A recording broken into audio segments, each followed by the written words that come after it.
ওয়ার্ডপ্রেসের এ পর্যায়ে আপনাদের সামনে যে বিষয়টি উপস্থাপন করব সেটি হচ্ছে অত্যন্ত জটিল একটি বিষয়। সাধারণত যদি আপনি website design development, PHP coding, CSS coding না জানেন তাহলে এই সেক্টরে কাজ করাটা খুব দ্রূহ ব্যাপার হয়ে যাবে আপনার জন্যে।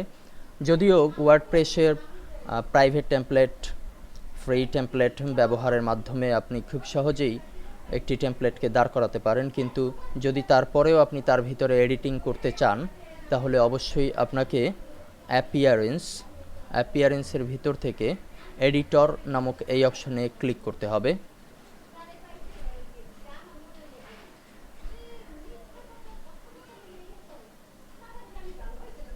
এখানে ক্লিকের পরে আমরা দেখতে পাচ্ছি যে এই থিমের আন্ডারে, অর্থাৎ আমাদের যে থিমটি এই মুহূর্তে রান করা আছে, আমাদের থিমের আউটলুক হচ্ছে এটি।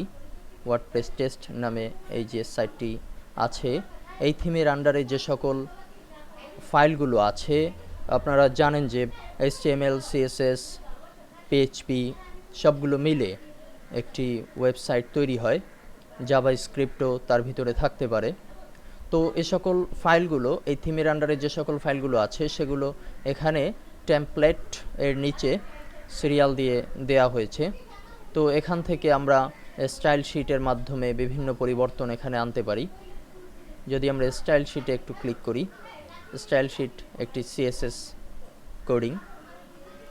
এখানে বডি আছে, বডির বিভিন্ন পরিমাপ ডিক্লেয়ার করা হয়েছে, লিঙ্ক অ্যান্ড ফরম্যাটিংয়ের বিভিন্ন নির্দেশনা ডিক্লেয়ার করা হয়েছে, হেডার সম্পর্কে ডিক্লেয়ার করা হয়েছে, ন্যাভিগেশনের সম্পর্কে ডিক্লেয়ার করা হয়েছে, এন্ট্রি সম্পর্কে ডিক্লেয়ার করা হয়েছে, সাইডবার সম্পর্কে ডিক্লেয়ার করা হয়েছে। বিভিন্ন কোডিং আপনারা দেখতে পাচ্ছেন। অত্যন্ত জটিল এই কোডিংয়ের ভিতরে প্রবেশ না করাই ভালো হবে যদি না আপনি CSS, HTML, PHP এই বিষয়গুলো সম্পর্কে ভালো না জানেন।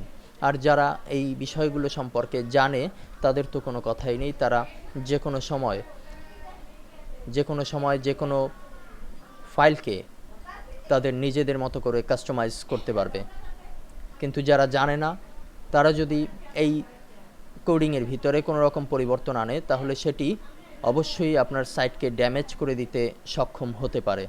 কাজেই যারা জানে না তাদের এই প্যানেলে হাত না দিয়ে তারা শুধুমাত্র অন্যান্য মডিফিকেশনের মাধ্যমে তাদের সাইটকে বিল্ড আপ করতে পারবে এবং এভাবে করে অত্যন্ত সহজেই একটি ওয়ার্ডপ্রেস ফ্রি টেমপ্লেট ব্যবহারযোগ্য হবে। বাট HTML, PHP, CSS এগুলো না জানলে এডিটর প্যানেলে কাজ না করাই বেটার।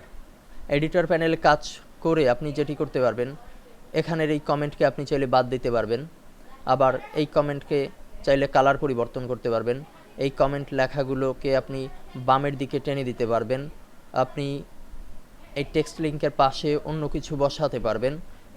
যদিও এজন্য আপনাকে অবশ্যই ওয়েবসাইট ডিজাইন ডেভেলপমেন্টের কাজ জানতে হবে।